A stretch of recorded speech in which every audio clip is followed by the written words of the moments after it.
भारतीय समाज की प्रमुख विशेषताएं और विविधता। भारत मानव जाति का पालना है। Mark Twain. परिचय।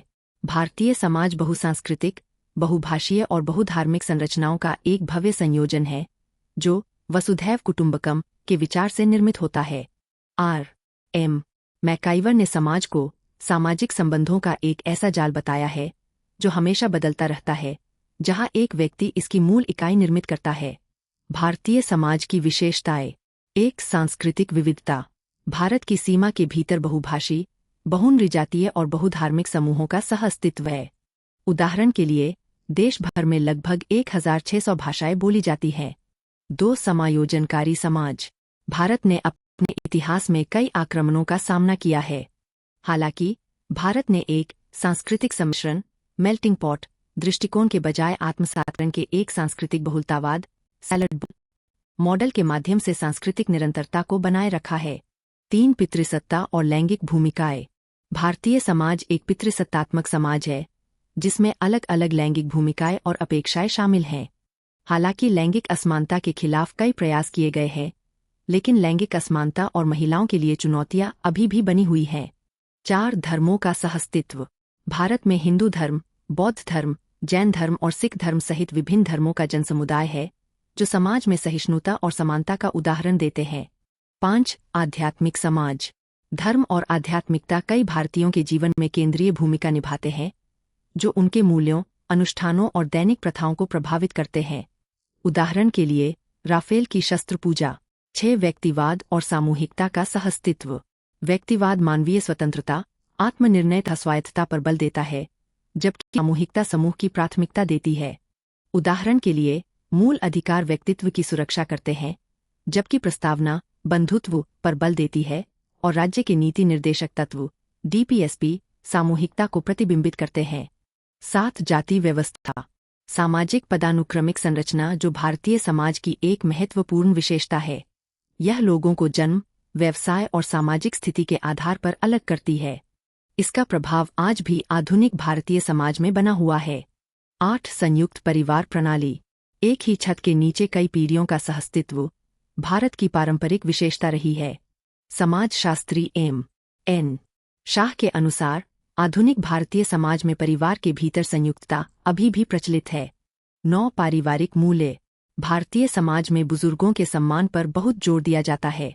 बुजुर्गों को ज्ञान और अनुभव का स्रोत माना जाता है, जिनकी सलाह जीवन के लिए महत्वपूर्ण होती है, और उनकी देखभाल करना एक पारिवारिक मूल्य माना जाता है। चित्र में दी गई जानकारी। सांस्कृतिक विविधता। इसमें भाषाएं, रीति रिवाज शामिल हैं। धार्मिक सहअस्तित्व। इसमें सहिष्णुता और बहुलवाद शामिल हैं। पितृसत्ता। इसमें लैंगिक भूमिकाएं, पुरुष वर्चस्व शामिल हैं। संयुक्त परिवार। इसमें नातेदारी और पितृसत्ता शामिल हैं। जाति व्यवस्था।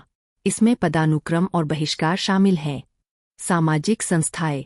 सामाजिक संस्थाएं समाज की वह संरचना है जो व्यक्तियों के अपेक्षित व्यवहार को निर्देशित करने के साथ उसका स्वरूप निर्धारित है तथा समाज के निर्माण और उसे बनाए रखने में सहायता करती है। सामाजिक संस्थाओं में नातेदारी, परिवार, विवाह, शैक्षणिक संस्थान आदि शामिल हैं। ये सामाजिक व्यक्तियों को संचालित और नियंत्रित करते हैं। नातेदारी।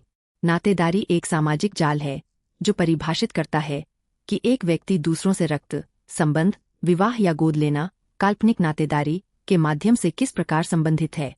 नातेदारी एक सार्वभौमिक सामाजिक संस्था है जो व्यक्तियों के समाजीकरण और समूह एकजुटता बनाए रखने में महत्वपूर्ण भूमिका निभाती है। विवाह। विवाह एक सामाजिक संस्था है जो पुरुषों और महिलाओं की शारीरिक, मनोवैज्ञानिक, सामाजिक, सांस्कृतिक और आर्थिक आवश्यकताओं को पूरा करती है। यह सामाजिक रूप से स्वीकृत है तथा रिवाज और कानून द्वारा क्रियान्वित की जाती है। यह भारत में एक सार्वभौमिक सामाजिक संस्था है। विवाह के प्रकार। शामिल भागीदारों की संख्या के आधार पर। 1, एकल विवाह। एक निश्चित समय में एक पुरुष या महिला केवल एक ही महिला या पुरुष से विवाहित रहती है। एकल विवाह के 2 प्रकार हैं। 1, श्रृंखलाबद्ध एकल विवाह। यह तलाक या पहले पति या पत्नी की मृत्यु के बाद पुनर्विवाह की अनुमति देती है। एक समय में केवल एक पति या पत्नी होती है। 2, सख्त एकल संगमन। इसमें पुनर्विवाह की अनुमति नहीं होती। 2, बहुविवाह। एक समय में एक से अधिक जीवनसाथी होना बहुविवाह कहलाता है। इसके दो प्रकार हैं। एक, बहुपत्नी विवाह। जब एक पुरुष एक समय में एक से अधिक महिलाओं से विवाह करता है तो उसे बहुपत्नी विवाह कहते हैं। यह भारत की बेगा और गोंड जनजातियों में मौजूद है। दो, बहुपति विवाह। जब एक महिला एक ही समय में कई पुरुषों से विवाह करती है तो उसे बहुपति विवाह कहते हैं। यह आज भी टोडा, कोटा, खासा और लद्दाखी बोटा सहित भारतीय जनजातियों में प्रचलित है। चित्र में दी गई जानकारी। एक, प्रारंभिक काल। इस काल में अंतर्विवाह, बहिर्विवाह और गोत्र विवाह पर विशेष ध्यान दिया गया। दो, मध्यकाल। इस काल में बाल विवाह, बहुपत्नी प्रथा और दहेज प्रथा प्रमुख थीं। तीन, औपनिवेशिक काल। इस काल में सती प्रथा उन्मूलन, विधवा पुनर्विवाह तथा सामाजिक सुधार आंदोलन हुए। चार, आधुनिक काल। इस काल में विवाह से जुड़ी नई प्रवृत्तियां सामने आईं, जैसे लिव इन रिलेशनशिप और LGBTQ+ स्वीकृति। जीवन साथी के चयन के आधार पर। एक, अंतर्विवाह। एक ही जाति, उपजाति और जनजाति के भीतर विवाह करना अंतर्विवाह कहलाता है। उदाहरण के लिए, भारतीय व्यवस्थित विवाह, अरेंज मैरिज, जातिगत अंतर्विवाह पर आधारित होता है। दो, बहिर्विवाह। अपने नातेदारी समूह से बाहर विवाह करना बहिर्विवाह कहलाता है। उदाहरण के लिए, भारत में गोत्र बहिर्विवाह प्रथा है, अर्थात कोई व्यक्ति अपने गोत्र के व्यक्ति से विवाह नहीं कर सकता। विवाह के समकालीन प्रकार। एक, सहचर्य विवाह। यह विवाह सहचर्य की आवश्यकता पर आधारित होता है। दो, खुला विवाह। यह वह विवाह है जिसमें दोनों साथी इस बात पर सहमत होते हैं कि विवाहेतर संबंध रखना स्वीकार्य है और इसे नैतिक रूप से गलत नहीं माना जाएगा। विवाह प्रणाली में संरचनात्मक और कार्यात्मक परिवर्तन। विवाह की बढ़ती उम्र। शिक्षा और करियर पर अधिक ध्यान देने के कारण पुरुषों और महिलाओं दोनों के लिए विवाह की आयु बढ़ गई है। लोग विवाह बंधन में बंधने से पहले करियर विकास को प्राथमिकता दे रहे हैं। चित्र में दी गई जानकारी। इनपुट। एक, तयशुदा शादियां। दो, जाति आधारित जीवनसाथी का चुनाव। तीन, पितृसत्तात्मक पारिवारिक संरचनाएं। प्रक्रिया। एक, शहरीकरण और गतिशीलता। दो, महिला शिक्षा। तीन, प्रगतिशील कानूनी ढांचा। आउटपुट। एक, प्रेम विवाह। दो, लिव इन रिलेशनशिप की स्वीकृति। तीन, उभरते समलैंगिक संबंध। स्वरूप में परिवर्तन। विवाह के पारंपरिक रूप जैसे कि बहुपत्नीत्व, बहुविवाह का एक उपप्रकार, हिंदू विवाह अधिनियम 1955 के तहत हिंदुओं, सिखों, जैनियों और बौद्धों के लिए कानूनी रूप से निषिद्ध है। यह एक विवाह के सार्वभौमिक मानदंड की ओर एक बदलाव को चित्रित करता है। समकालीन समाज में विवाह के बदलते स्वरूप। विवाह के प्रकार में बदलाव।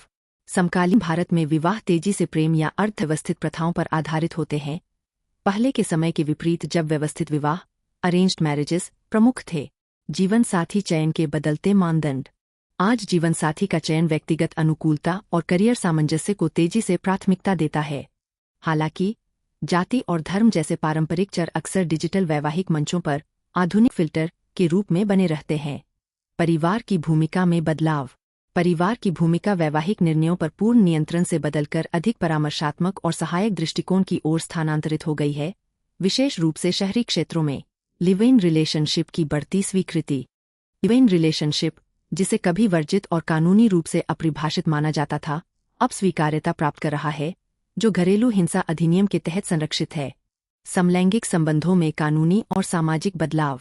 जबकि 2018 में समलैंगिक कृत्यों को अपराध की श्रेणी से बाहर कर दिया गया था, सुप्रीम कोर्ट ने सुप्रीयो बनाम यूनियन ऑफ इंडिया 2023 में समलैंगिक विवाह को कानूनी मान्यता देने से इनकार कर दिया, यह निर्णय देते हुए कि ऐसा अधिकार मौलिक नहीं है और यह विधायिका के क्षेत्र के अंतर्गत आता है। एकल जीवन में वृद्धि। विवाह को अब सार्वभौमिक या अनिवार्य नहीं माना जाता है। शहरी व्यक्तियों की बढ़ती संख्या अपनी इच्छा से एकल रहना चुनती है, जो अनिवार्य विवाह के पारंपरिक मानदंडों को चुनौती देती है। विवाह में महिलाओं की बढ़ती भागीदारी। समकालीन विवाहों में महिलाओं को अपने जीवनसाथी को चुनने, तलाक लेने और करियर संबंधी निर्णय की स्वतंत्रता प्राप्त है, जबकि पहले वे केवल अधीनस्थ भूमिका में रहती थीं। महिलाओं की भूमिका में परिवर्तन। महिलाएं अपने जीवनसाथी के चयन और अन्य निर्णय प्रक्रियाओं में सक्रिय भागीदारी निभा रही है। वे पारंपरिक लैंगिक अपेक्षाओं को चुनौती दे रही है। कर्तव्य की बजाय साथी का होना। विवाह अब मात्र कर्तव्य की बजाय जीवन भर साथ निभाने पर आधारित हो गया है। लिव इन रिलेशनशिप को मान्यता। सर्वोच्च न्यायालय ने लिव इन रिलेशनशिप की संस्था को वैधानिक मान्यता दी है, जिसके तहत वांछित युगल सामाजिक रूप से स्वीकृत विवाह अनुष्ठानों के बिना एक साथ रह सकते हैं। प्रेम विवाह की स्वीकार्यता। प्रेम विवाह के प्रचलन में उल्लेखनीय वृद्धि हुई है। यह रोमांस, व्यक्तिवाद और व्यक्तिगत पसंद की बदलती धारणाओं को दर्शाता है। पहले की तुलना में अधिक गतिशील, फ्लूइड मैरिजेस, तलाक से जुड़े कलंक और वर्जनाएं काफी हद तक कम हो गई है। विधायी, शैक्षिक और तकनीकी प्रगति के साथ विवाह अधिक गतिशील हो गया है। पारंपरिक मूल्य अभी भी कायम हैं। बल समाज के साथ भी विवाह से संबंधित पारंपरिक मूल्य अभी भी कायम हैं। उदाहरण के लिए, विदेशों में बसे भारतीय पृष्ठभूमि वाले परिवारों के बीच अरेंज मैरिज की व्यवस्था। India matchmaking series. भारत में अंतर्जातीय और अंतर्धार्मिक विवाह। अंतर्जातीय विवाह, एक ही धर्म में विभिन्न जातियों के व्यक्तियों के बीच विवाह। अंतर्धार्मिक विवाह, दयाभाग अधिनियम का पुनरुत्थान का उद्देश्य वैवाहिक संस्थान को बहाल करना है, जहां राज्य इसे विवाह की पवित्रता को बनाए रखने के एक साधन के रूप में देखता है। वहीं आलोचकों का तर्क है कि यह अनुच्छेद 21 शारीरिक स्वायत्तता और निजता के अधिकार का उल्लंघन करता है। राष्ट्रीय परिवार स्वास्थ्य सर्वेक्षण (NFHS) के अनुसार भारत में कुल विवाहों में अंतर्धार्मिक विवाहों का हिस्सा केवल 2.1% है, जबकि अंतर्जातीय विवाह लगभग 10% है। अंतर्जातीय विवाहों में वृद्धि को प्रेरित करने वाले कारक।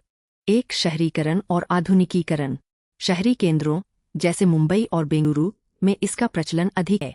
NFHS-3 के अनुसार यह 20% तक है। 2. शिक्षा प्राप्ति। शिक्षित युवा और उनके परिवार अधिक प्रगतिशील हैं। उदाहरण के लिए, कापड़िया के अध्ययन में पाया गया कि 51% स्नातक माता पिता अंतर्जातीय विवाह का समर्थन करते हैं। 3. आर्थिक स्वतंत्रता। विशेषकर महिलाओं के बीच वित्तीय स्वतंत्रता जातिगत विचारों से इतर विकल्प चुनने की अनुमति देती है। सामाजिक संबंधों का विस्तार। पंजाब और उत्तर प्रदेश में, जहां हरित क्रांति के बाद समृद्धि बढ़ी है, 22.36% अंतर्जातीय विवाह हो रहे हैं। पारिवारिक प्राथमिकताओं में बदलाव। परिवारों में जातिगत समीकरणों की तुलना में आर्थिक स्थिति और अनुकूलता को प्राथमिकता दी जा रही है। सामाजिक आर्थिक समानता के बावजूद अंतर्धार्मिक विवाह में बाधाएं, चुनौतियां और उनका प्रभाव। 1. सुदृढ़ धार्मिक विचार। विभिन्न धर्मों में भिन्न भिन्न रीति रिवाजों के कारण विभिन्न समुदायों की तुलना में एकीकरण अधिक कठिन हो जाता है। 2. सामुदायिक और सामाजिक दबाव। SCRB की रिपोर्ट के अनुसार अंतर्धार्मिक विवाहों में सम्मान आधारित हिंसा, ऑनर बेस्ड वायलेंस की घटनाएं अधिक होती है। 3. सांस्कृतिक असंगति। गहरी जड़ें जमाए धार्मिक रीति रिवाज पारिवारिक और सामाजिक स्वीकृति को जटिल बना देते हैं। 4. कमजोर समर्थन प्रणाली। अंतर्जातीय विवाहों के विपरीत अंतर्धार्मिक दंपतियों को मुख्यधारा का समर्थन प्राप्त नहीं होता। 5. ऐतिहासिक सांप्रदायिक तनाव। धार्मिक समुदायों के बीच पिछले संबंधों के कारण लगातार अविश्वास और प्रतिरोध बढ़ता रहा है। 6. कानूनी बाधाएं।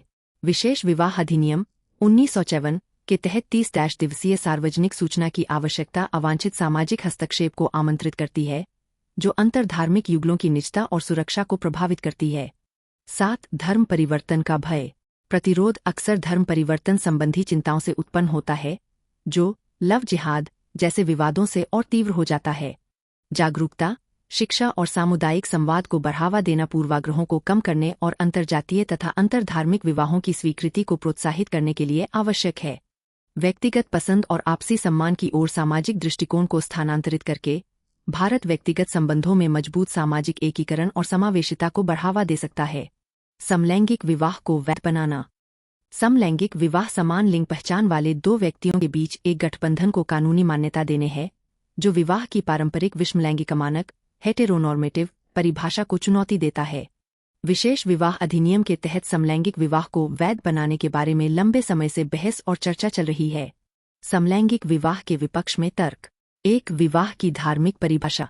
यह दो विपरीत लिंगों यानी पुरुष और महिला के मध्य संबंधों तक सीमित है। 2. विधायिका सर्वश्रेष्ठ।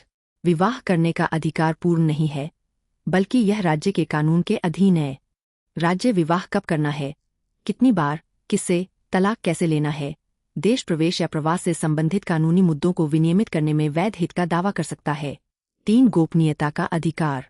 यौन अभिविन्यास या रुचियों का अधिकार गोपनीयता के अधिकार का एक हिस्सा है। हालांकि इसे विवाह तक नहीं बढ़ाया जा सकता, क्योंकि इसमें एक आवश्यक सार्वजनिक तत्व है। 4. बच्चों को गोद लेने से संबंधित समस्याएं। कई मतों के अनुसार समलैंगिक माता पिता सामाजिक भेदभाव का शिकार हो सकते हैं, जिससे बच्चों के मानसिक स्वास्थ्य पर नकारात्मक प्रभाव पड़ सकता है। 5. लैंगिक शब्दावली। माता पिता, पति पत्नी जैसी लैंगिक शब्दावलियां समलैंगिक विवाह में समस्याएं उत्पन्न कर सकती है। समलैंगिक विवाह के पक्ष में तर्क। 1. यौन रुचियां निजता के अधिकार के तहत एक मौलिक अधिकार हैं। सर्वोच्च न्यायालय ने यौन संबंधों को निजता के अधिकार के तहत मूल अधिकार माना है, जिसे कानूनी मान्यता देना सरकार का दायित्व है। 2. धारा 377 की समाप्ति या निरसन। भारतीय दंड संहिता की धारा 377 की समाप्ति के साथ सर्वोच्च न्यायालय ने समलैंगिक संबंधों के अस्तित्व को मान्यता दी है। 3. लिंग की कोई निरपेक्ष अवधारणा नहीं। सर्वोच्च न्यायालय के अनुसार लिंग परिवर्तनशील है और निरपेक्ष नहीं है, बल्कि यह किसी के जन्नांगों से भी अधिक जटिल है। 4. मानवीय गरिमा की मान्यता। विवाह केवल एक कानूनी बंधन नहीं है, बल्कि प्रेम और प्रतिबद्धता की सामाजिक मान्यता भी है। विवाह का अधिकार प्रदान करना समलैंगिक व्यक्तियों की गरिमा और पहचान को कमजोर करता है। 5. कानूनी और सामाजिक सुरक्षा। विवाह विरासत, गोद लेने, भरण पोषण, बीमा, पेंशन और निकटतम रिश्तेदार की स्थिति जैसे विधिक अधिकारों तक पहुंच प्रदान करता है। समलैंगिक युगल विधिक मान्यता के बिना इन सुरक्षाओं से वंचित हैं। 6. सामाजिक नैतिकता का विकास। संवैधानिक नैतिकता को सामाजिक पूर्वाग्रहों से ऊपर होना चाहिए। जनता के विचार धीरे धीरे समलैंगिक अधिकारों के पक्ष में परिवर्तित हो रहे हैं, मुख्य रूप से युवाओं और शहरी आबादी के बीच। आगे की राह। 1. जन जागरूकता। समलैंगिक समुदायों के बारे में समानता और स्वीकृति को बढ़ावा देना। 2. समावेशी तथा तटस्थ शब्दावली। अधिनियमों, कानूनों और उपनियमों में लिंगतटस्थ संदर्भ होने चाहिए। उदाहरण के लिए, विशेष विवाह अधिनियम में पति और पत्नी शब्दों की जगह जीवनसाथी शब्द का प्रयोग किया जा सकता है। कानूनी सुधार। समलैंगिक समुदाय की सामाजिक स्वीकृति और विधिक सुरक्षा के लिए यौन अभिविन्यास के बावजूद मानवाधिकारों और गरिमा को बनाए रखना महत्वपूर्ण है। सामूहिक प्रयास। समलैंगिक समुदायों के लिए केवल नीति या कानून बनाना तब तक सार्थक नहीं होगा जब तक कि वे नीति या कानून निर्माण प्रक्रिया में सक्रिय रूप से शामिल न हों।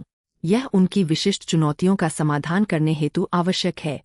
उत्तराखंड में समान नागरिक संहिता कानून के तहत लिव इन रिलेशनशिप का पंजीकरण अनिवार्य। उत्तराखंड में हाल ही में लागू किए गए समान नागरिक संहिता (यूसीसी) कानून के अनुसार राज्य में सभी लिव इन रिलेशनशिप में रहने वाले युगलों का पंजीकरण अनिवार्य है, भले ही वे स्थायी निवासी हों या नहीं।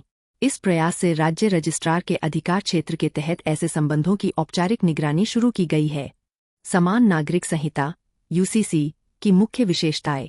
1. यूसीसी में प्रावधान है कि विषमलैंगिक युगलों को अपने लिव इन रिलेशनशिप को शुरू होने और समाप्त होने के बाद औपचारिक रूप से पंजीकृत कराना होगा। 2. ये रिकॉर्ड स्थानीय पुलिस स्टेशन से रखे जाएंगे। 3. कानून में उन मामलों में महिलाओं के लिए वित्तीय सहायता सुनिश्चित करने के प्रावधान शामिल हैं जहां संबंधित पुरुष युगल उन्हें छोड़ देता है।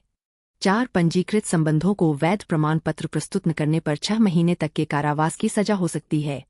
5. आलोचकों का तर्क है कि ऐसी विधियां गोपनीयता और व्यक्तिगत स्वतंत्रता के संवैधानिक अधिकारों का उल्लंघन करती है, विशेष रूप से सहमति बने यौन संबंधों के मामलों में। भारत में लिव इन रिलेशनशिप का कानूनी संदर्भ।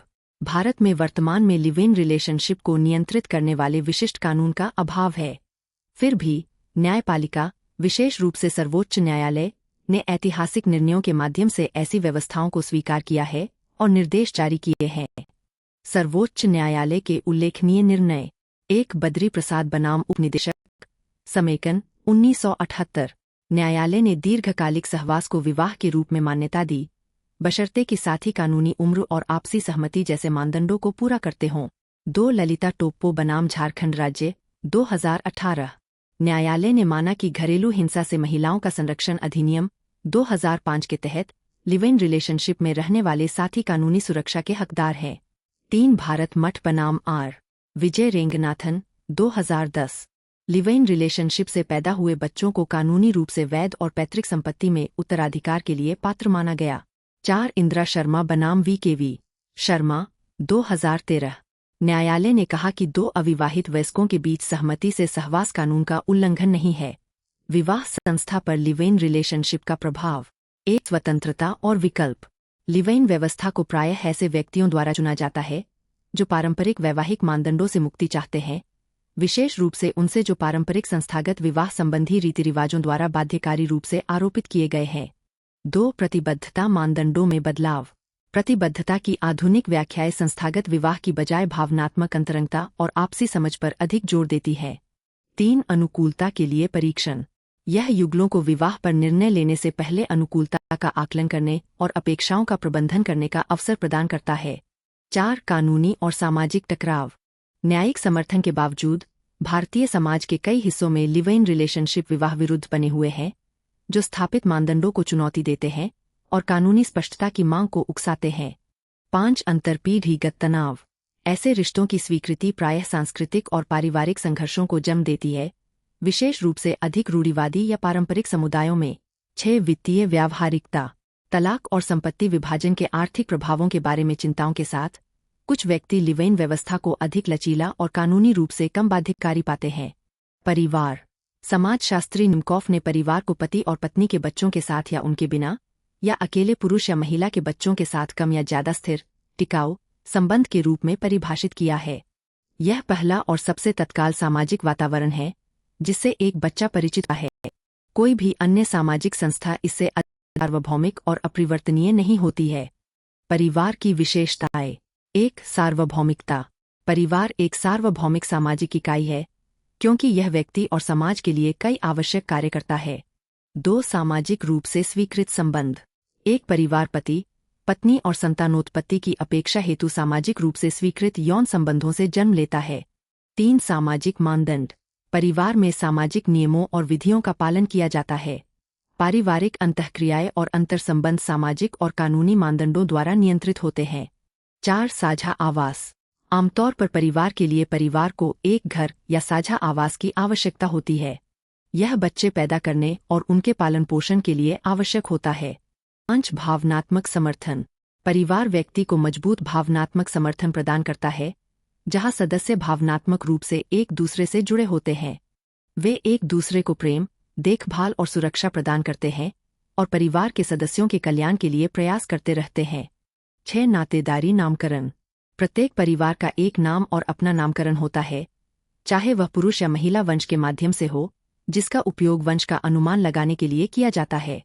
चित्र में दी गई जानकारी। भारत में संयुक्त परिवार प्रणाली। सकारात्मक पक्ष। 1. आर्थिक सुरक्षा। 2. भावात्मक समर्थन। 3. साझा उत्तरदायित्व। अवसर। 1. विरासत का संरक्षण। 2. बुजुर्गों की देखभाल। 3. सांस्कृतिक विरासत। नकारात्मक पक्ष। 1. अत्यधिक निर्भरता। 2. पुरुष प्रधानता। 3. आंतरिक विवाद। खतरे। 1. बढ़ता व्यक्तिवाद। 2. जगह की कमी। 3. एकल परिवारों को प्राथमिकता। कार्य। 1. प्रजनन या संतानोत्पत्ति।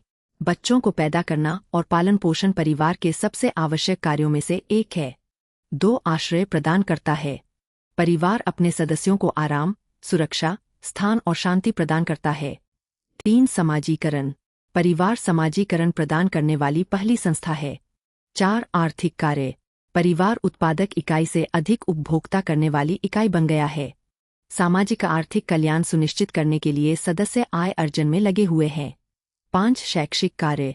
परिवार बच्चे को सामाजिक अभिवृत्तियों और आदतों का बुनियादी प्रशिक्षण प्रदान करता है, जो उसे सामाजिक जीवन में भाग लेने के लिए आवश्यक है। 6. धार्मिक कार्य। परिवार धार्मिक प्रशिक्षण, आध्यात्मिक आवश्यकताओं की पूर्ति और अगली पीढ़ी को धार्मिक विरासत सौंपने का केंद्र है। संयुक्त परिवार प्रणाली के लाभ। 1. आर्थिक प्रगति सुनिश्चित करता है। संयुक्त परिवार अपने सदस्यों की भोजन, वस्त्र और आवास जैसी बुनियादी आवश्यकताओं को पूरा करता है। 2. श्रम विभाजन का लाभ। परिवार में प्रत्येक सदस्य को श्रम विभाजन का लाभ दिया जाता है। 3. सामाजिक बीमा। संयुक्त परिवार वृद्ध, बीमार और असमर्थ लोगों के लिए सामाजिक बीमा का कार्य करता है। 4. सामाजिक नियंत्रण में मदद करता है। अपने सदस्यों के व्यवहार पर नियंत्रण रखकर व्यक्तियों को अपने व्यक्तिगत हितों को पारिवारिक हितों के अधीन रखना सिखाया जाता है। 5. मनोवैज्ञानिक सुरक्षा को बढ़ावा देता है। संयुक्त परिवार परिवार में सामंजस्यपूर्ण पारिस्थितिकी निर्मित कर सामाजिक एकजुटता के विकास में योगदान देता है। संयुक्त परिवार प्रणाली के दोष। 1. व्यक्तित्व के विकास में बाधा। परिवार के उम्र में बड़े लोग ज्यादातर जिम्मेदारियां उठाते हैं और छोटों को जरूरत से ज्यादा संरक्षण दिया जाता है।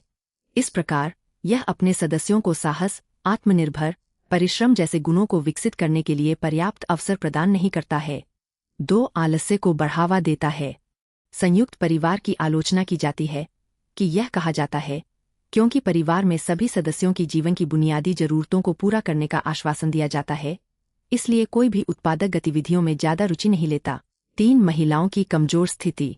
पितृसत्तात्मक संयुक्त परिवारों में महिलाओं की भूमिकाएं केवल गौण होती है और उन्हें अपनी अभिरुचि और व्यक्तित्व को विकसित करने की पर्याप्त स्वतंत्रता नहीं दी जाती है।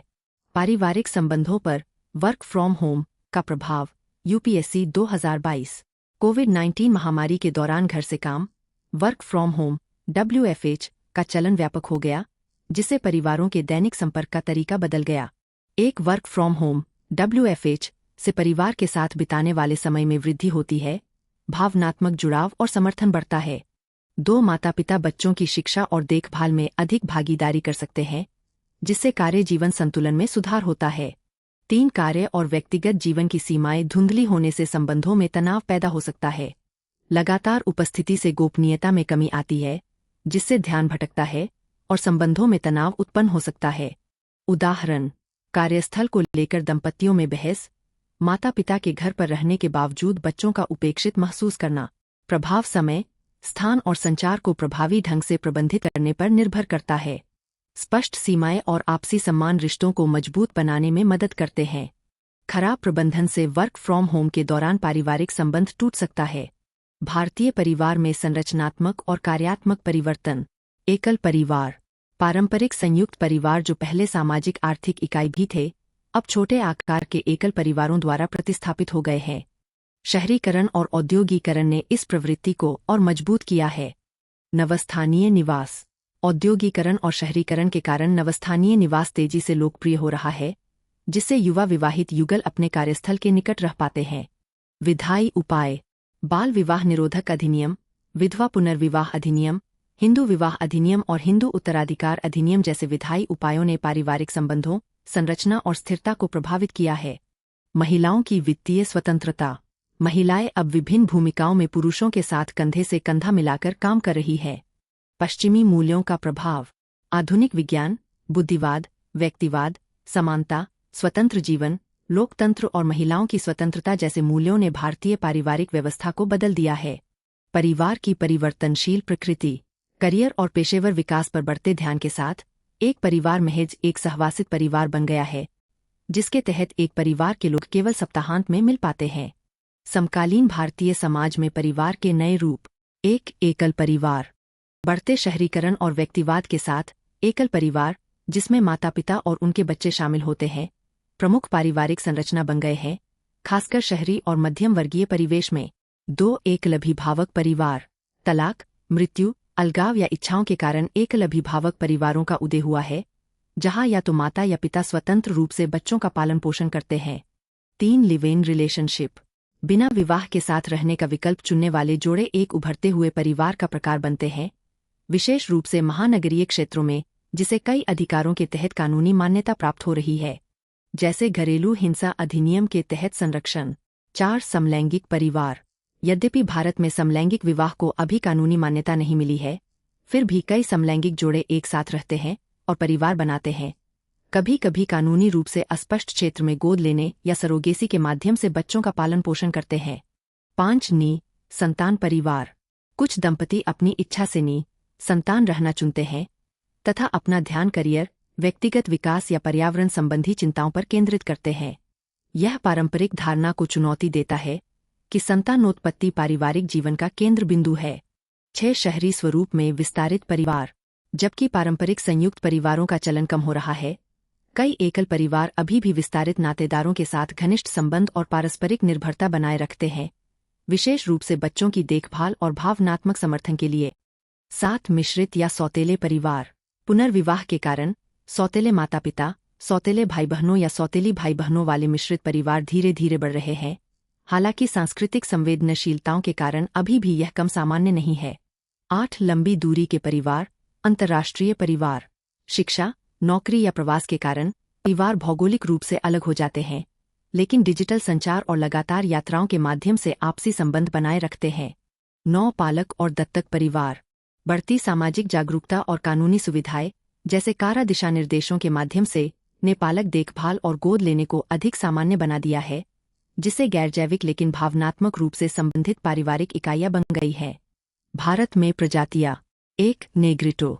भारत में सबसे पहले आने वाले, विशेष रूप से दक्षिण के छोटे प्रांतों में पाए जाने वाले, अंगामी नागा और राजमहल पहाड़ियों के पगड़ी। 2. प्रोटोस्ट्रेलॉयड। मध्य और दक्षिण भारत के कुछ पृथक और अर्ध पृथक भागों में निवास करने वाली अधिकांश जनसंख्या। उदाहरण के लिए मध्य जनजातियां, भील, मुंडा, संथाल, हो आदि। 3. मंगोलॉयड। मुख्य रूप से उत्तरी और पूर्वी सीमांत क्षेत्रों में पाई जाती है। उदाहरण के लिए गारो, खासी, जयंतिया, चकमा आदि जनजातियां। 4. भूमध्यसागरीय। ये भूमध्यसागरीय क्षेत्र से आए थे, जो मुख्य रूप से द्रविड़ भाषा और संस्कृति से संबंधित थे। ये दक्षिण भारत में केंद्रित है। 5. नॉर्डिक। ये अधिकांशतः प्रवास पर निर्भर रहने वाली प्रजातियां थीं। ये मुख्य रूप से आर्य भाषा बोलते थे और उत्तर पश्चिमी भाग में केंद्रित थे। 6. पश्चिमी ब्रैकीसेफाल्स। इन्हें आगे 3 प्रमुख समूहों में विभाजित किया गया है: अल्पिनॉइड, दिनारिक और आर्मेनॉइड। ब्रैकीसेफाल्स के उदाहरण हैं कुर्मिस और पारसी। भारत में जनजातियां।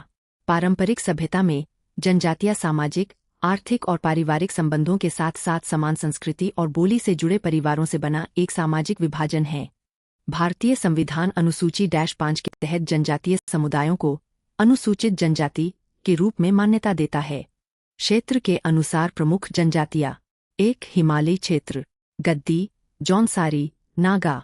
2. मध्य भारत, मुंडा, संथाल। 3. पश्चिमी भारत, भील, गरासिया। 4. दक्षिण भारतीय क्षेत्र, टोडा, चेंचू। 5. अंडमान और निकोबार, जरावा, ओंगेस, सेंटिनेलीज, शोम्पेन्स। महत्वपूर्ण तथ्य: 1. 2011 की जनगणना के अनुसार भारत की कुल जनसंख्या में जनजातीय संख्या 8.6% है। 2. भारत में 700 से अधिक जनजातीय समूह हैं, जिनमें से लगभग 75 विशेष से कमजोर जनजातीय समूह (पीवीटीजी) हैं। 3. भील भारत का सबसे बड़ा जनजातीय समूह है। 4. सबसे अधिक जनजातीय समुदाय 62 ओडिशा में पाए जाते हैं। 5. 9 अगस्त को विश्व आदिवासी दिवस या विश्व के स्वदेशी लोगों का अंतर्राष्ट्रीय दिवस मनाया जाता है। 6. 15 नवंबर को जनजातीय गौरव दिवस रूप में मनाया जाता है, जो सांस्कृतिक विरासत के संरक्षण में आदिवासियों के प्रयासों को मान्यता देने पर केंद्रित है, और यह बिरसा मुंडा की जयंती भी है। 7. सामाजिक आर्थिक और जाति जनगणना (SECC) 2011 के अनुसार भारत में लगभग 45% आदिवासी परिवार गरीबी रेखा से नीचे हैं। संवैधानिक प्रावधान: अनुच्छेद 342, 1, अनुच्छेद 15, अनुच्छेद 16, अनुच्छेद 46, अनुच्छेद 335, अनुच्छेद 338 से 5वीं और 6ठी अनुसूची। कानूनी प्रावधान: 1. नागरिक अधिकार संरक्षण अधिनियम 1955। 2. अनुसूचित जाति और अनुसूचित जनजाति अत्याचार निवारण अधिनियम 1989। 3. पंचायत उपबंध अनुसूचित क्षेत्रों तक विस्तार अधिनियम 1996 के प्रावधान। 4. अनुसूचित जनजाति एवं अन्य परंपरागत वन निवासी वन अधिकारों की मान्यता अधिनियम 2006। भारत में आदिवासियों से संबंधित आयोग: 1. ढेबर समिति 1960। 2. लोकुर समिति 1965। 3. भूरिया आयोग 2002 से 2004। 4. शासा समिति 2013। जनजातीय समाज में परिवर्तन: 1. औद्योगीकरण: बड़े उद्योगों ने लोगों को विस्थापित किया है, लेकिन उन्हें उन्हीं उद्योगों में मजदूर के रूप में रोजगार भी प्रदान किया है। 2. बाजार उत्पादन: बाजार अर्थव्यवस्था ने जनजातीय लोगों को अपनी आवश्यकताओं की बजाय बाजार के लिए उत्पादन करने के लिए प्रेरित किया है। 3. स्वदेशी ज्ञान का व्यावसायीकरण: आदिवासी स्वदेशी ज्ञान का व्यावसायीकरण किया गया है, जिससे उनके आर्थिक विकास का मार्ग प्रशस्त हुआ है। उदाहरण के लिए कोविड-19 के दौरान गिलोय की गोलियों का उत्पादन। 4. विस्थापन संबंधी बाध्यता: वनों के कम होने के कारण आदिवासियों को अपने प्राकृतिक आवास से विस्थापित होने के लिए बाध्य होना पड़ा। 5. आजीविका से वंचित: आदिवासी लोगों को अपनी जमीन अधिक अनुभवी कृषकों और उद्योगों को देने के लिए बाध्य किया गया है। इस प्रकार उनकी आजीविका समाप्त हो गई है। जाति प्रथा या व्यवस्था: जाति एक वंशानुगत अंतर्विवाह आधारित समूह है, जिसका एक समान नाम, व्यवसाय, संस्कृति, रोजगार आदि होता है, जो गतिशीलता, स्थिति की विशिष्टता और एकल समस्त समुदाय के निर्माण के मामले में अपेक्षाकृत कठोर होती है। यह शब्द एक व्यापक संस्थागत व्यवस्था को संदर्भित करता है, जिसे भारतीय भाषाओं में दो अलग अलग शब्दों से संदर्भित किया जाता है। वर्ण व्यवस्था समाज को 4 भागों में विभाजित करती है: ब्राह्मण, क्षत्रिय, वैश्य और शूद्र।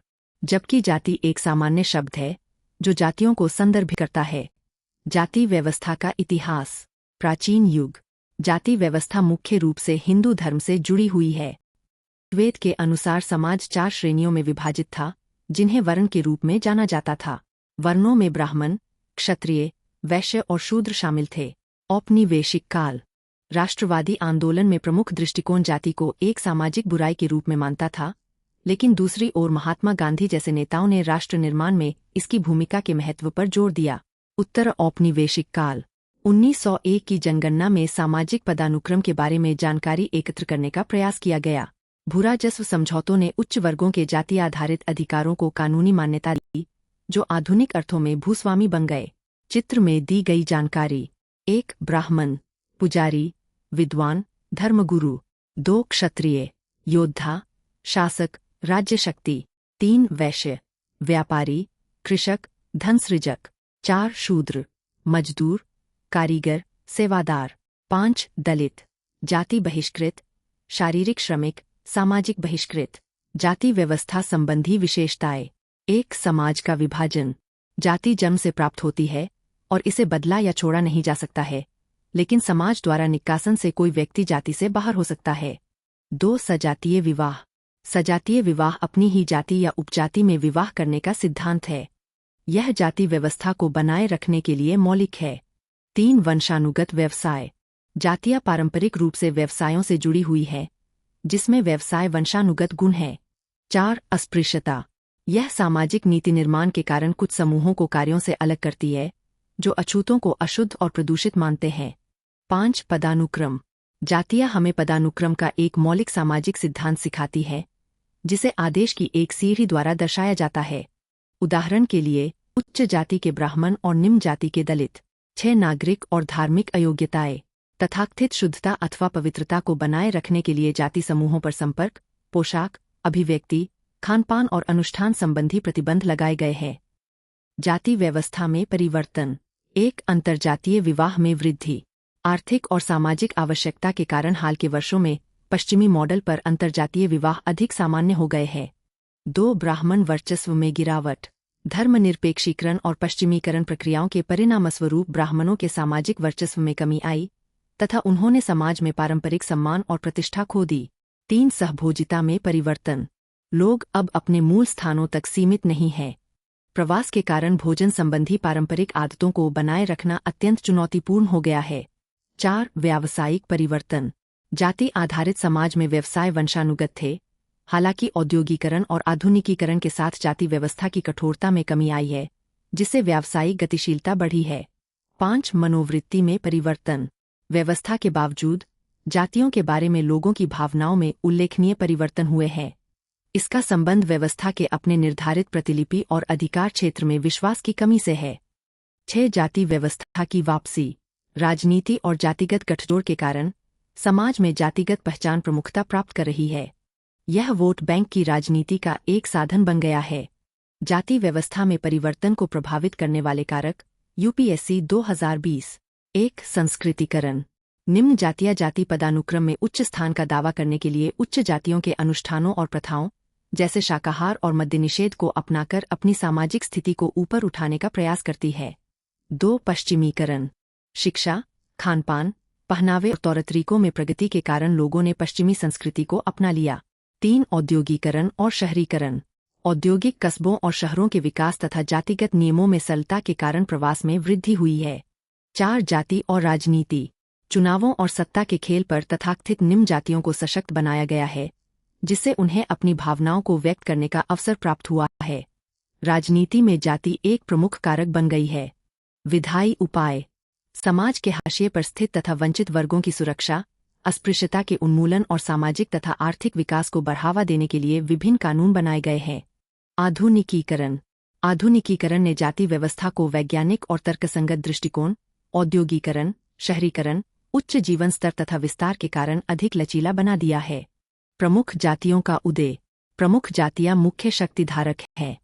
उन्होंने व्यापक आर्थिक, राजनीतिक और सामाजिक शक्ति प्राप्त कर ली है, जो अपने क्षेत्रों में प्रमुख बन गई है।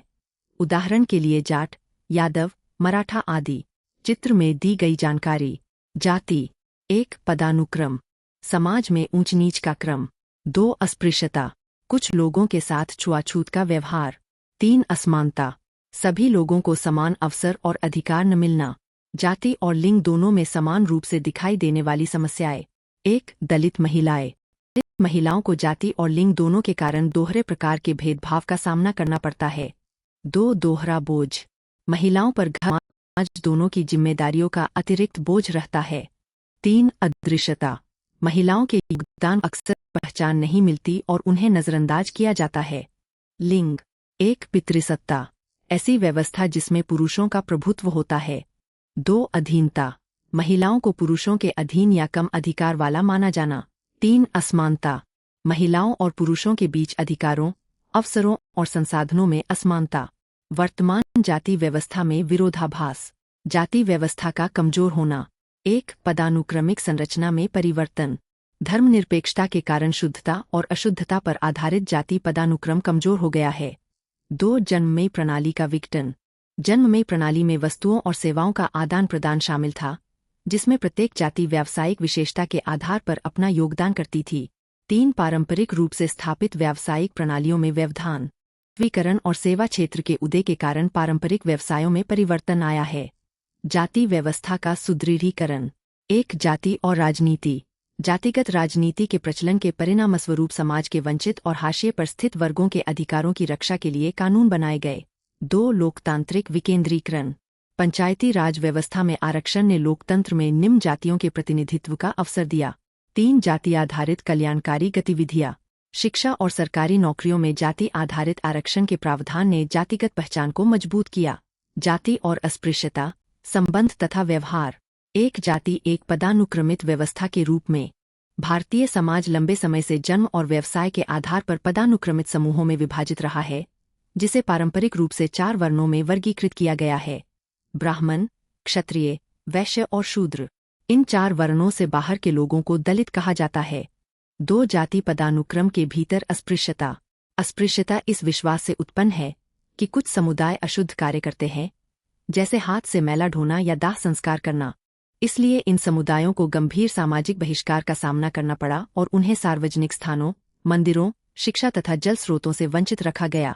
धार्मिक और सामाजिक औचित्य, मनुस्मृति जैसे धार्मिक ग्रंथों ने जातिगत शुद्धता के मानकों को मजबूत किया। इसके कारण उच्च जातियों और निचली जातियों के बीच संपर्क पर प्रतिबंध लगाए गए और अस्पृश्यता को संस्थागत रूप मिल गया। जाति आधारित व्यवसाय और आनुवंशिकता, व्यवसाय जन्म से निर्धारित होते थे और तथाकथित निम्न रोजगार कुछ जातियों तक ही सीमित रहते थे।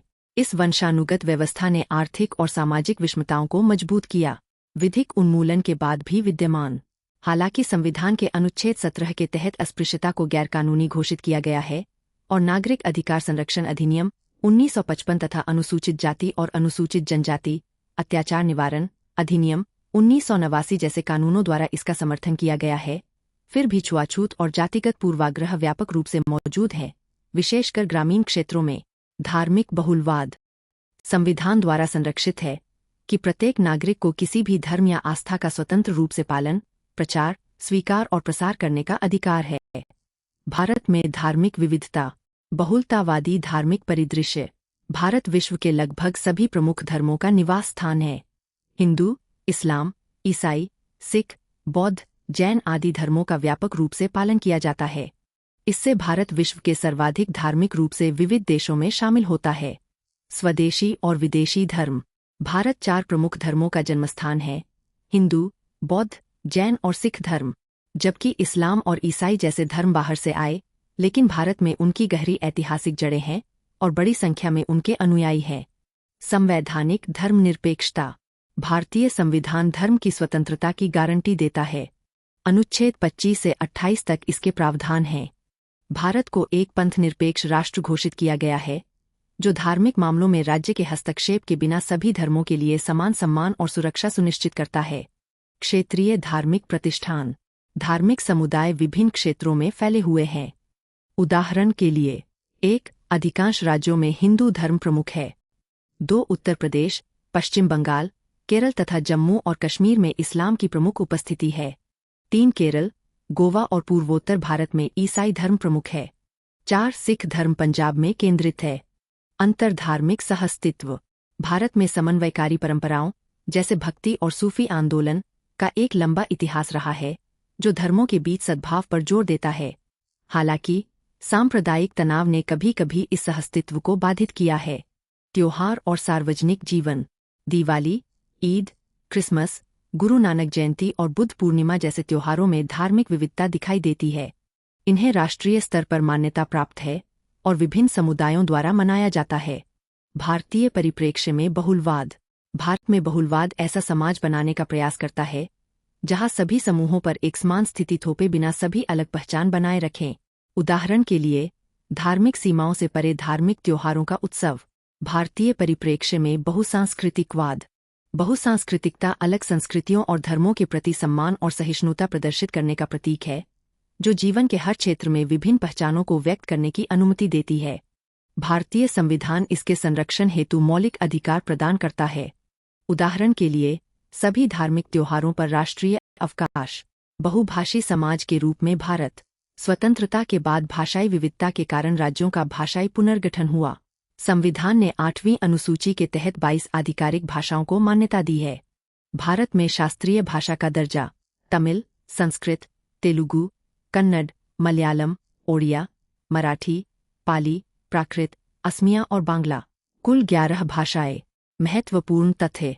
1961 की जनगणना के अनुसार भारत में 1652 प्रमुख बोलियां थीं। 2011 की जनगणना के अनुसार 123 भाषाएं हैं, जिनमें से 30 भाषाएं 10 लाख से अधिक लोगों द्वारा बोली जाती है। 3 भारतीय जनभाषा सर्वेक्षण ने 780 भाषाओं की पहचान की है, जिनमें से 50 पिछले 5 दशकों में विलुप्त हो गई है। मुद्दे और चुनौतियां। 1 क्षेत्रवाद और संकीर्णता में वृद्धि। एक राज्य में विभिन्न भाषाई समूहों के लोग अपने स्वयं के हितों पर ध्यान केंद्रित करते हैं, जिससे संकीर्णता की भावनाएं बढ़ती है। उदाहरण के लिए, महाराष्ट्र में मराठी वर्चस्व। 2 राष्ट्रीय भावना का क्षरण। भाषाई और क्षेत्रीय निष्ठाओं के कारण राष्ट्रीय भावना का क्षरण होता है, जिससे संघीयता को खतरा होता है। 3 अंतर्राज्यीय सीमा विवाद। भाषा संबंधी समस्याओं के कारण द्विभाषी सीमाओं पर तनाव पैदा हो गया है। उदाहरण के लिए, गोवा के लोग कोंकणी और मराठी भाषाओं के आधार पर विभाजित हैं। 4 क्षेत्रीय राजनीतिक दलों का गठन। भाषावाद के कारण कुछ राज्यों में क्षेत्रीय राजनीतिक दलों और सरकारों का गठन हुआ। उदाहरण के लिए, तमिलनाडु की डीएमके और तेलंगाना की केसीआर। 5 अलग राज्यों की मांग। राजनीतिक दलों ने अपने देशों के कारण राज्यों को भाषाई आधार पर विभाजित करने की मांग की है। हिंदी भाषा का मुद्दा। भाषा मानकीकरण। हिंदी में कई बोलियां और क्षेत्रीय विविधताएं हैं, जिससे इसे विभिन्न क्षेत्रों में मानकीकृत करना कठिन हो जाता है। परिणामस्वरूप संचार में कठिनाई होती है। गैर अनुकूलनशीलता। गैर हिंदी राज्य हिंदी भाषा के प्रति अनुकूल नहीं है। इससे कई बार हिंदी और गैर हिंदी राज्यों के बीच संघर्ष की स्थिति पैदा हो जाती है। भाषा परिवर्तन और अंग्रेजी का प्रभाव। भारत में अंग्रेजी तेजी से लोकप्रिय हो गई है, जिससे संचार की प्राथमिक भाषा के रूप में हिंदी से दूरी बनी है। परिणामस्वरूप हिंदी भाषा के संरक्षण और संवर्धन पर नकारात्मक प्रभाव पड़ा है। तकनीकी अनुकूलन। हिंदी भाषा के उपयोग को समर्थन देने के लिए डिजिटल बुनियादी ढांचे और उपकरणों का विकास एवं रखरखाव इसके निरंतर विकास और पहुंच के लिए आवश्यक है। भाषा और पहचान की राजनीति। भाषा एक संवेदनशील विषय हो सकता है, जो राजनीतिक आंदोलनों और भाषा अधिकारों संबंधी विवाद के कारण तनाव और संघर्ष का कारण बन सकता है। इसे प्रायः लोगों का शोषण करने के लिए एक राजनीतिक उपकरण के रूप में प्रयोग किया जाता है। भारत में विविधता। विविधता का अर्थ है एक दूसरे से भिन्न और अलग अलग विशेषताओं, गुणों या तत्वों से बना हुआ। भारत विभिन्न धर्मों, जातियों, भाषाओं, कला और संस्कृतियों का एक मिश्रण है।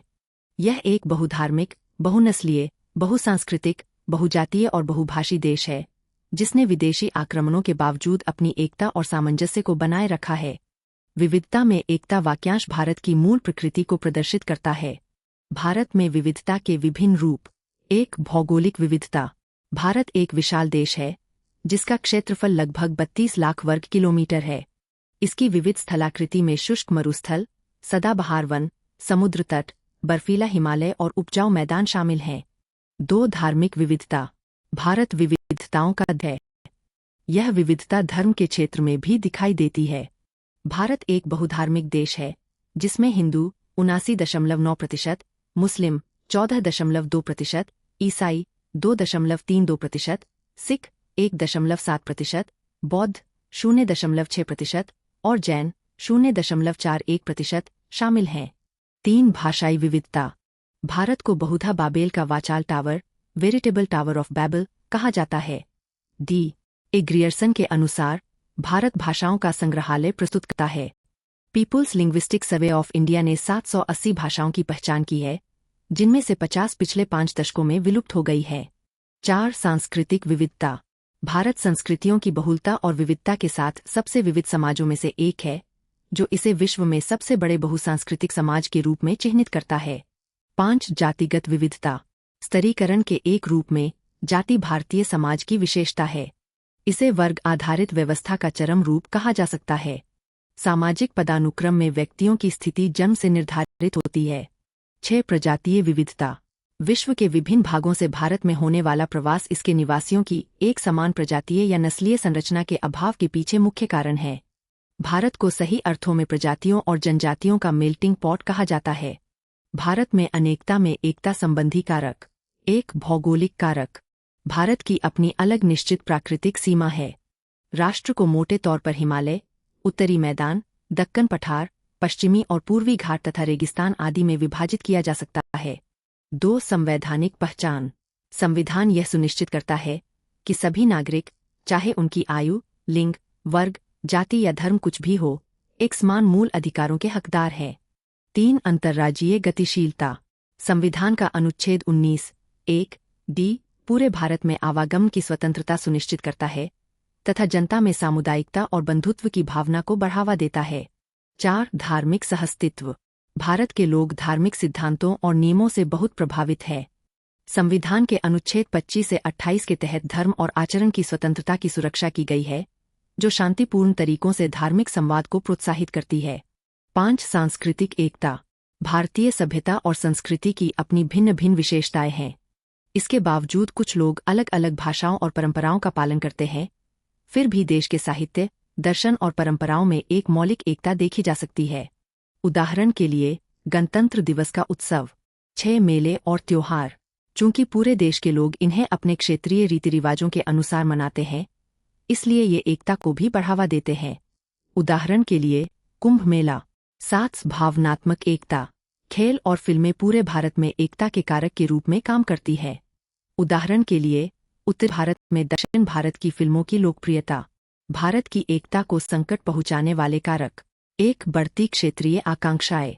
जब लोग राष्ट्रीय हितों से अधिक अपने क्षेत्र के हितों को महत्व देने लगते हैं, तब क्षेत्रवाद बढ़ता है। इससे राष्ट्रीय एकता प्रभावित होती है। उदाहरण के रूप में अलग विदर्भ राज्य की मांग का उल्लेख किया गया है। 2 विकास में कमी। यदि देश के विभिन्न क्षेत्रों का सामाजिक और आर्थिक विकास समान रूप से नहीं होता, आर्थिक नीतियां कमजोर होती है और आर्थिक असमानताएं बढ़ती है, तो राष्ट्रीय एकता पर नकारात्मक प्रभाव पड़ता है। उदाहरण के रूप में अविकसित क्षेत्रों में नक्सलवाद और जनजातीय हिंसा का उल्लेख किया गया है। 3 विभाजनकारी राजनीति।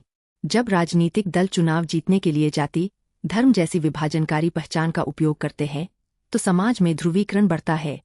ऐसी राजनीति से अल्पसंख्यकों के प्रति हिंसा और विभिन्न समुदायों के बीच तनाव उत्पन्न हो सकता है। 4 जातीय विविधता और प्रतिस्पर्धा। रोजगार, संसाधनों की कमी और पहचान से जुड़े मुद्दों के कारण विभिन्न जातीय समूहों के बीच संघर्ष हो सकता है। उदाहरण के रूप में वर्ष 2023 में मणिपुर में हुए जातीय संघर्ष का उल्लेख किया गया है। 5 बढ़ती सांप्रदायिकता। अंतर्धार्मिक विवाद केवल अविश्वास और भय पैदा नहीं करते, बल्कि समुदायों के बीच संबंधों और संवाद में भी बाधा डालते हैं। इससे देश के धर्मनिरपेक्ष ताने बाने को भी नुकसान पहुंचता है। उदाहरण के रूप में पंजाब में सिख हिंदू विवाद तथा राम मंदिर और बाबरी मस्जिद से जुड़े मुद्दों का उल्लेख किया गया है। महत्वपूर्ण शब्दावली। 1 वसुधैव कुटुंबकम। पूरा विश्व एक परिवार है। 2 धार्मिक बहुलवाद। एक समाज में अनेक धर्मों का साथ साथ अस्तित्व होना। 3 विविधता में एकता। अलग अलग होने के बावजूद एक साथ रहना। 4 सामाजिक स्तरीकरण। समाज का विभिन्न स्तरों या वर्गों में विभाजन। 5 भाषाई समूह। एक ही भाषा बोलने वाले लोगों का समूह। 6 भाषाई विविधता। एक देश या समाज में अनेक भाषाओं का होना। 7 भाषाई बहुलवाद, कई भाषाओं को साथ साथ स्वीकार करने की व्यवस्था। 8 भाषा आधारित भेदभाव, भाषा के आधार पर लोगों के साथ अलग व्यवहार करना। 9 सांस्कृतिक पहचान, किसी व्यक्ति या समुदाय की संस्कृति से जुड़ी विशिष्ट पहचान। विगत वर्षों के प्रश्न। 1 पारिवारिक संबंधों पर वर्क फ्रॉम होम के असर की छानबीन तथा मूल्यांकन करें। वर्ष 2022। 2 सहिष्णुता एवं प्रेम की भावना न केवल अति प्राचीन समय से ही भारतीय समाज का एक रोचक अभिलक्षण रही है, अपितु वर्तमान में भी यह एक महत्वपूर्ण भूमिका निभा रही है। सविस्तार स्पष्ट कीजिए। वर्ष 2017। 3 भारत की विविधता के संदर्भ में क्या यह कहा जा सकता है कि राज्यों की अपेक्षा प्रदेश सांस्कृतिक इकाइयों के रूप में प्रबल होते हैं? अपने दृष्टिकोण के पक्ष में उदाहरण सहित तर्क दीजिए। वर्ष 2017। 4 इस मुद्दे पर चर्चा कीजिए कि क्या और किस प्रकार दलित प्रतिपादन एसेशन के समकालीन आंदोलन जाति विनाश की दिशा में कार्य करते हैं। वर्ष 2015।